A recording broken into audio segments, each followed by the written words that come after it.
The Romantic author Nathaniel Hawthorne was born on July 4, 1804, to a wealthy household in Salem, Massachusetts. Hawthorne was known for many of his short stories, such as Young Goodman Brown and The Birthmark, but he also wrote extensive novels, such as The Marble Fawn and The Scarlet Letter. In order to understand the inspiration and molding of these literary works, let's look back to Hawthorne's past. John Hawthorne was the grandfather of Nathaniel. He was a famous judge of the Salem witch trials. However, this was not all that John Hawthorne was known for. The Hawthornes were previously known for their connection to the sea. John Hawthorne had a ship, and all the aunts of Nathaniel were married to wealthy sea merchants. However, Nathaniel's father, whose name was also Nathaniel, did not enjoy the sea as much, but rather enjoyed the comfort of a book, more than sailing across the Salty Sea.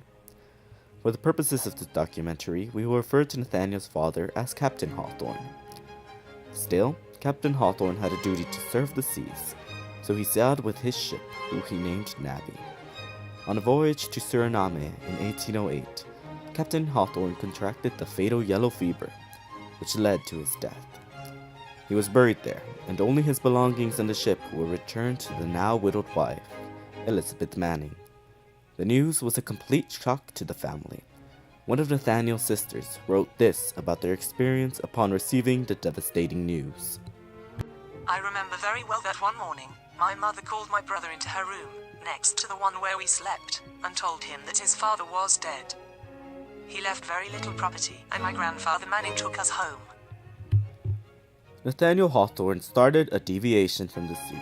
After his father's death relating to voyages, Hawthorne wanted nothing to do with oceans, so he picked up writing instead. Nathaniel had barely known his father, or any of his father's relatives, and so he was left to have the Manning's family as his line of relatives instead. Upon moving to the Manning household, his uncle, Robert Manning, then became Nathaniel's main fatherly influence and guardian. For Nathaniel's mother, Elizabeth, turned quite cold and commonly spent her time isolated. Indeed, Nathaniel was not close to his mother, and as Nathaniel Hawthorne describes, I love my mother, but there has been, ever since my boyhood, a sort of coldness of intercourse between us, such as is apt to come between persons of strong feelings, if they are not managed rightly. His grandfather Manning was also present, but he passed away when Hawthorne was 9 years old. So, once again, Hawthorne was cruelly taken from another fatherly figure. Hawthorne had a passion for writing. Since the days of his youth, he ran a handwritten newspaper coined The Spectator at the age of 16 in the year 1820. He then went to Bowdoin College in 1828, where he met some of his famous friends, such as future U.S. President Franklin Pierce and famous poet Henry Wadsworth Longfellow. Let's take a look at the inspirations and motivations that fueled the stories of Hawthorne's literature.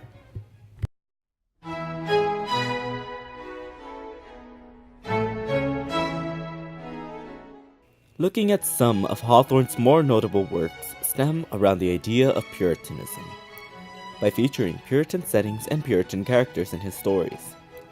Unlike the works of Anne Bradstreet or Jonathan Edwards, Hawthorne did not live during the time of the Puritans.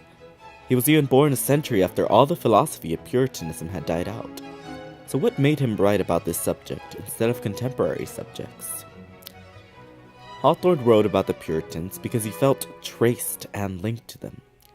As mentioned in the beginning, Hawthorne's grandfather was a prominent judge that unjustly terminated lives as a judge on the Salem witch trials.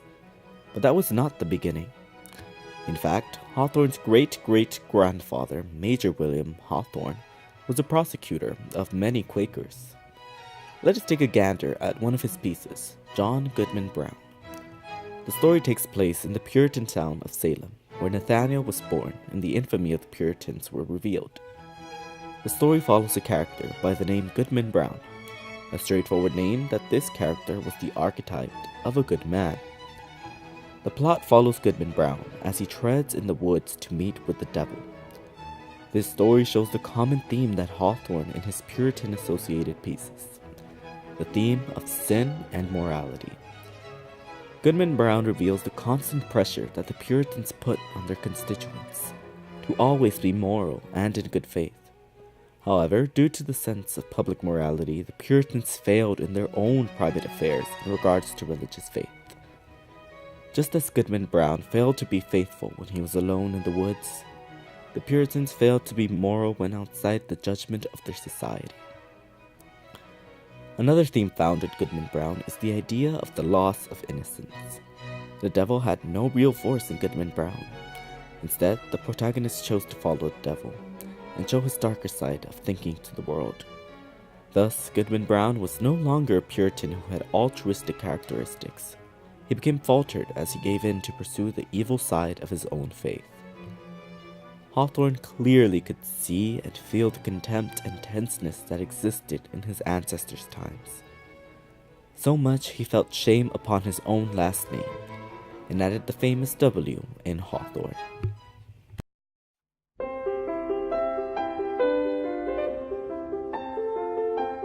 Another common marker in Hawthorne's writings is his interesting characters, specifically the stark division that male and female characters have in his stories. Hawthorne rarely had any male influences in his life. His grandfather, father, and uncle all passed away at Hawthorne's early age.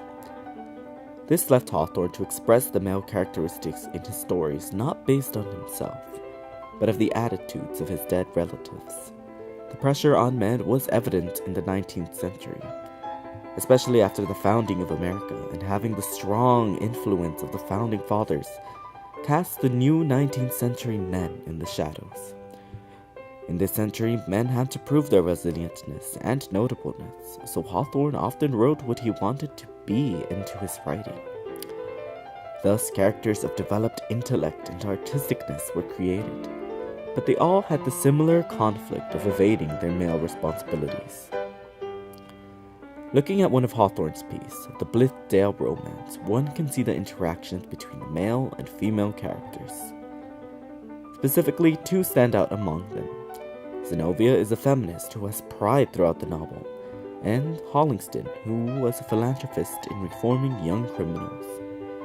Here there is an odd female character, one who was rarely written of during the time, and Hollingston is also an oddity, especially in the scene where he nurtures Millie Coverdale, the male protagonist of the story. Comparingly, you have a resilient female with a soft male, an example of Hawthorne's confused gender roles. An example of Hawthorne's confusion in gender roles can be seen in his letters that he wrote in his youth. The situation here was that Hawthorne was separated from his mother and his sisters, while he was under the guardianship of his overly masculine uncle Robert Manning. Hawthorne wrote that the hypermasculinity of his ancestors and that of his uncle, where strong traits of their nature have intertwined themselves with mine.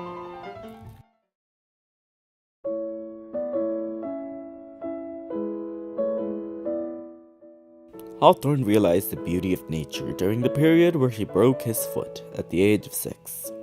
This incident prevented Hawthorne from going outside his house and going to school. This was a period of self-discovery for Hawthorne. He spent much of his time thinking, writing, and reading literature. Shortly after his recovery, Hawthorne, his siblings, and his now withered mother moved into the Manning household after Captain Hawthorne's death. They lived in Robert Manning's house for a year, where it's said to be one of Hawthorne's favorite times. Here, I ran quite wild, and would, I doubt not, have willingly run wild to this time, fishing all day long, or shooting with an old fowling piece. But reading a good deal, too, on the rainy days, especially in Shakespeare and the Pilgrim's Progress, and any poetry or light books within my reach. Those were delightful days, for that part of the country was wild then, with only scattered clearings, and 9/10 of it primeval woods. Hawthorne grew to love nature and understand its importance, as the famous transcendentalist ideas of Ralph Waldo Emerson depicted. Thus, natural settings were employed by Hawthorne to depict the settings effectively. In his short story, The Man of Adamant, Hawthorne tells the story of Richard Digby, a corrupted man of faith who wished to read the Bible only in the comfort of a dreary cave. The main focus of this story is Digby's cold heart that literally turned into stone at the end of the story because of his lack of empathy. Here, Hawthorne utilized nature in an odd manner, by painting the scene as something dark and cruel than the usual portrayal of healing nature. Hawthorne uses this setting as a key plot point representing the danger of wilderness, despite his past positive experiences in nature.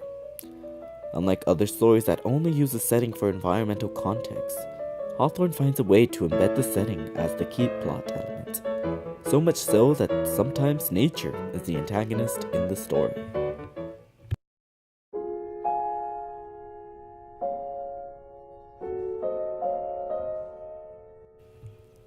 Hawthorne will forever leave his legacy as a romantic writer, a romanticist who wrote quite the contrary, with his gothic themes of morality, and mortality. On May 19, 1864, Hawthorne decided to climb up the mountain range of the New Hampshire White Mountains, and he died in his peaceful slumber. His funeral was a tragic one, with the beautiful Ralph Waldo Emerson saying, "I thought there was a tragic element in the event that might be more fully rendered in the painful solitude of the man, which, I supposed, could no longer be endured. He died of it."